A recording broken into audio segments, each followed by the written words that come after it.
Hey there, I'm Teri Hart, and welcome to this bonus episode of The Heart of It All. It is the holiday season, and for many, this is the time of year they get together with family that maybe they haven't seen in months or even since last year. So, we wanted to make sure we give you some tips to look for with the seniors in your life to make sure they're living their best lives possible. Joining me to break it down, gerontologist Dr. Amina Jabbar.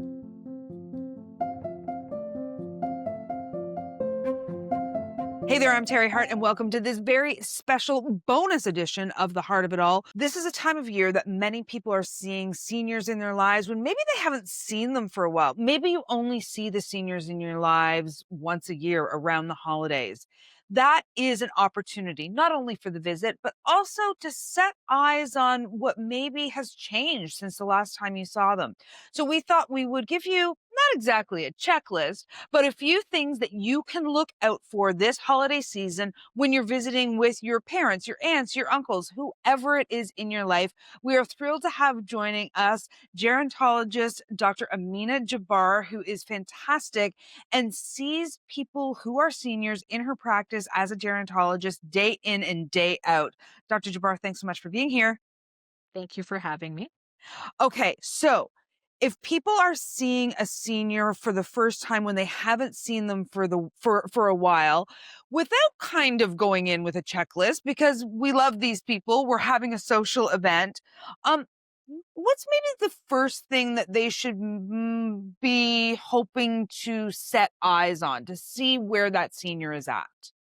I always kind of called it the gestalt. You kind of look at them and you go, what do you look like? What's going on?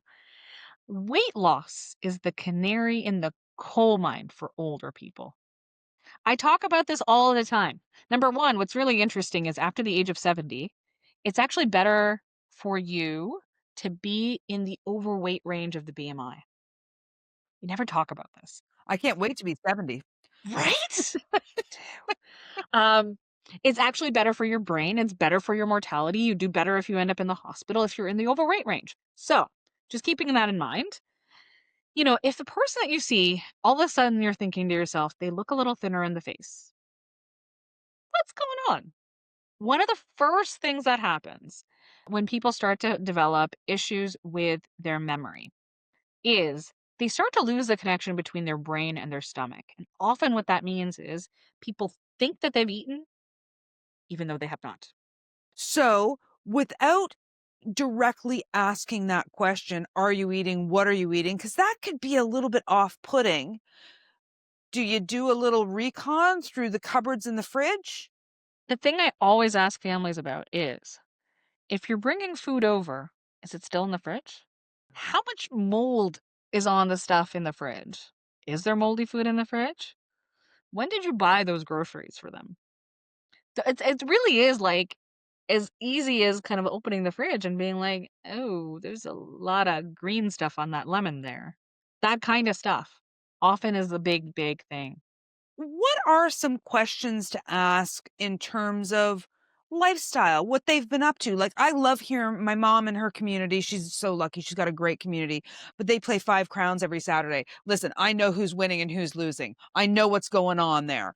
But like, so I'm always aware of what's happening with her socially. I'm really lucky in that regard. But what are some questions you should be asking about in terms of social, in terms of staying on top of just day-to-day tasks?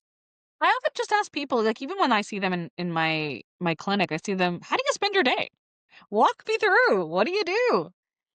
And then I often also like asking people, in an average week, how often are you getting out of the house? When they say it's only for doctor's appointments, I start to worry. Those are some really easy ways to kind of think about it. Like, are you getting out? Are you doing stuff? Where are you going? Who are you hanging out with? I think it's important to recognize that you don't know the answers. I think people are afraid of asking questions because they feel like they should know the answer. It's like, listen, if you haven't seen the senior in your life for a while, you don't know the answer. If you care to find out, you've got to ask the question. Totally. So, for example, I know my mom goes to her osteofit class every week. And I usually ask her, so what's the new exercise in the osteofit class? And then she'll be like, oh, I haven't gone for 2 weeks. Right? I'm like, why haven't you gone for 2 weeks? Oh, I've had a flare of my gout. You had a flare of your gout? You didn't tell me that, right? So it's that like cascade of questions that ends up coming out. And allows for a conversation. Totally. Totally. I'm really curious about this because I read a stat that, there are all kinds of dangers for seniors around their house that we might not think of. What are some dangers, some physical dangers around a house that maybe weren't that a few years ago, but now could be? My occupational therapist friends are my best friends. They tell me all of the stuff that they see at home that make them worry. So, for example, the rugs. We love the rugs. We love rugs. I know we love rugs. But as we get older, it becomes a bit more of an issue because the question becomes is your foot getting caught in it? Is your walker getting caught on it? Those become tripping hazards. So those are things to think about. The other things to think about is just in terms of visibility. So older adults are most likely to fall in the middle of the night when you're getting up to go to the bathroom. So it's like 2 in the morning. I'm kind of like, oh, I need to go to the bathroom. I need to get there fast. I'm trying to get up really fast. I get dizzy. I can't see. I go down. So reminding your loved one to have a glass of water next to them by their bedside is always a good idea. Reminding them, just take it a little bit slowly when you get up because it's when you're standing up really quickly that you start to get dizzy. And another nice little tip for people is motion censored lights along the floorboards. Really, really helps my occupational therapy friends. Thank you for that suggestion. It really helps with visibility because the lights come on and you can actually see where you're going, reduces the risk of falls. It's a big one. Folks, this is coming out December 19th. I see everybody getting a stocking stuffer that is a motion detector light that you can put on the floorboards. Yeah, totally. There's tons of them out right now. And the last thing I always talk about is the stove. It's a really hard one to talk about the stove because it means that, you're like, oh no, it's the independence of cooking, being able to warm things up. I've seen lots of older adults actually, like, for example, start forgetting to turn off the stove, leaving things on. So I always ask family members, have you seen any evidence of burnt tiles, burnt pans, burn spots on like the gloves or like kitchen cloths, those kinds of things. Keeping that in mind. Again, there's lots of handy stuff and devices around now in terms of like timers for stoves, for example. Sometimes if you're really, really worried, you do actually have to take the fuse off for the stove if you're really in that bind where you're like you don't want your loved one to use the stove anymore. That may be something you have to think about, but again, something to just keep your eye on. Very, very smart about things that can give an indication that there's a problem that might not be obvious when you're just there for the busy celebration of the holiday season. I love the idea. Dr. Brian Goldman, who was on the podcast, he lost his sister to dementia. And he made the suggestion of creating your circle. So if your family member lives in an apartment or a condo, talk to the neighbors. Talk to the neighbors in and around the community that they live in.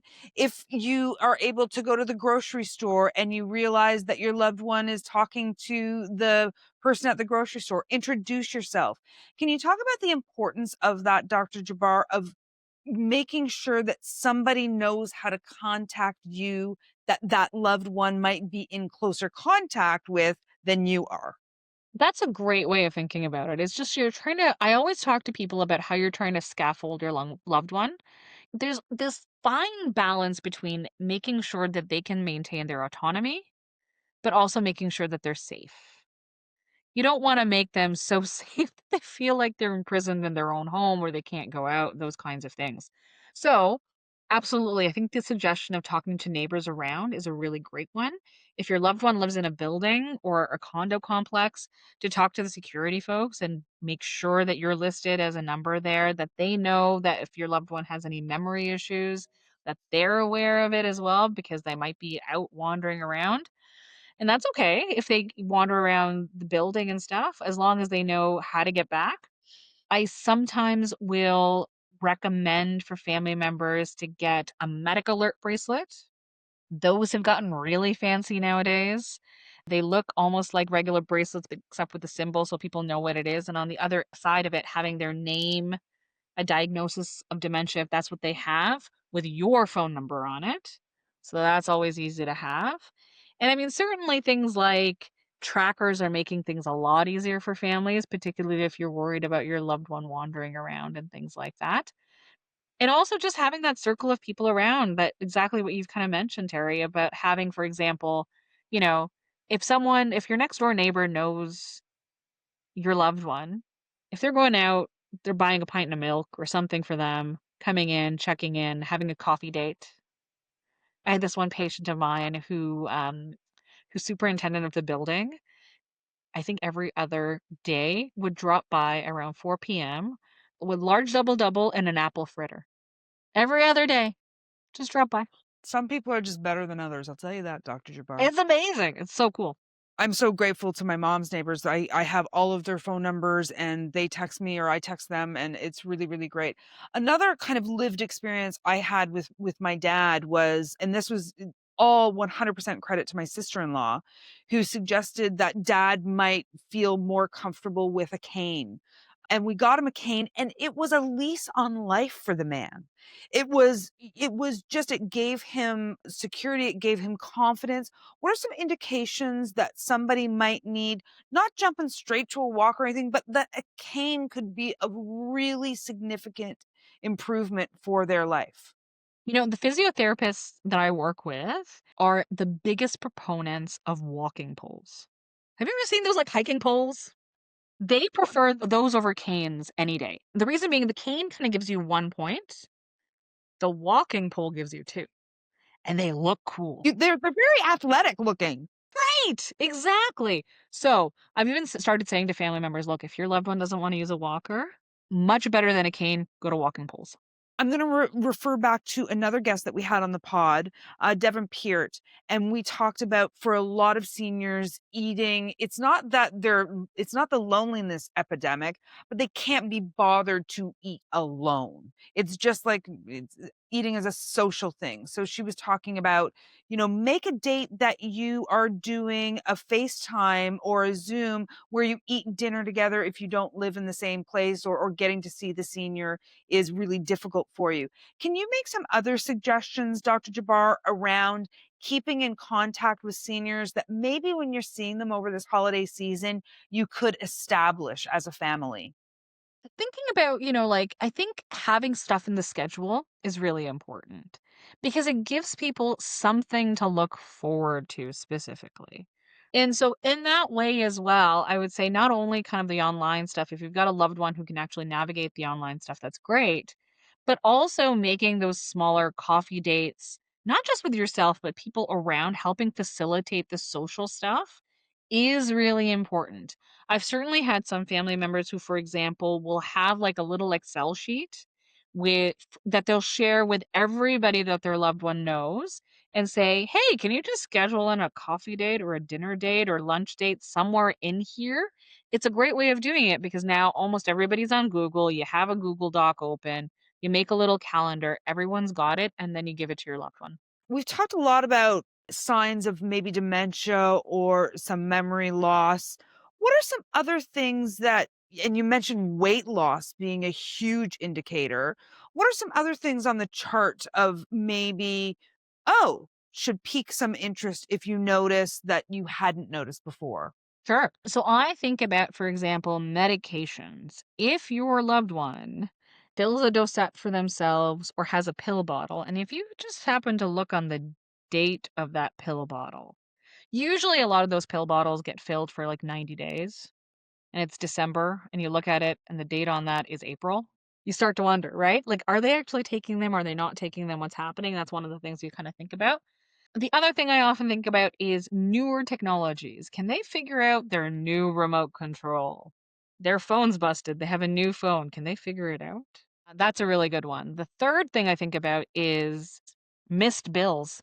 How many Rogers bills are there that you haven't paid yet? How many reminders, past due notices are there? Another big thing that I often think about as well. And then the last thing I often think about is, are they getting locked out of their computer or their electronics more often? Are they forgetting their PIN or their password? That's another big one. All these little subtle signs. And so much of that is in, I'm referring to another episode, and I just did a tangible thing, again, a boots on the ground experience with my mom just a couple weekends ago. We mentioned it where I set her up with the double authentication for her banking passwords and then made sure she was comfortable using that double authentication. That's great. That's amazing. Full disclosure for everybody listening to this special episode, Dr. Jabbar is going to be on the pod in January for Alzheimer's Awareness Month, and we get into so much more about Alzheimer's and dementia. And most importantly to me in that conversation, my takeaway, Dr. Jabbar was talking about quality of life, was talking about the things that light us up, no matter how old or how young we are. Do you have any tips for people who want to start that conversation with the senior in your life of how you can possibly open that door? I love asking people things like what hobbies they had when they were younger. Like, were they ever into sports? What did they like to do when they were younger? And that's when, like, the stuff like the Blue Jay stuff comes up or the Maple Leaf stuff comes up or, like, people used to be skiers or, like, did all sorts of fun stuff or people did, like, carving or art or whatever. And I often ask people to think about what it is that made your loved one them when they were younger. I think about this all the time, for example, in the context of my mom, of like, who was she when she was 20? Like, she was always my mom, yes, but, like, who was she when she was 20? Who was she before she had me? And can we recreate that today? Even a piece of it, right? Like, whether that means a pottery class or an art class or going to a game, those are the things that make people have a lot of fun. Rewatching games. Why not rewatch a game? Why not? Especially when you know they win. It's great. It is great. We're gonna have to go way back to find a Leafs game. I don't know if they had technology to, like, play the game when the Leafs won. Well, full disclosure, I'm a Blue Jays fan and a Raptors fan. I never got into hockey, so I don't know. I think, well, you chose the right ones, Dr. Jabbar. That's a for sure. I wish you and your family the happiest of holidays. I cannot wait for people to hear our episode with you in January. That is so fulsome. And if people love the sound of Dr. Jabbar, which I have no doubt you do, I'm sure she's going to be on the podcast a lot because, as you can hear, she is a font of knowledge that we can all take away and use in our lives with our seniors. Thank you so much. Thank you. It was totally my pleasure. Our little bonus baby, the Heart of It All podcast. We hope that gives you some information to help with the seniors in your life and meeting them where they're at.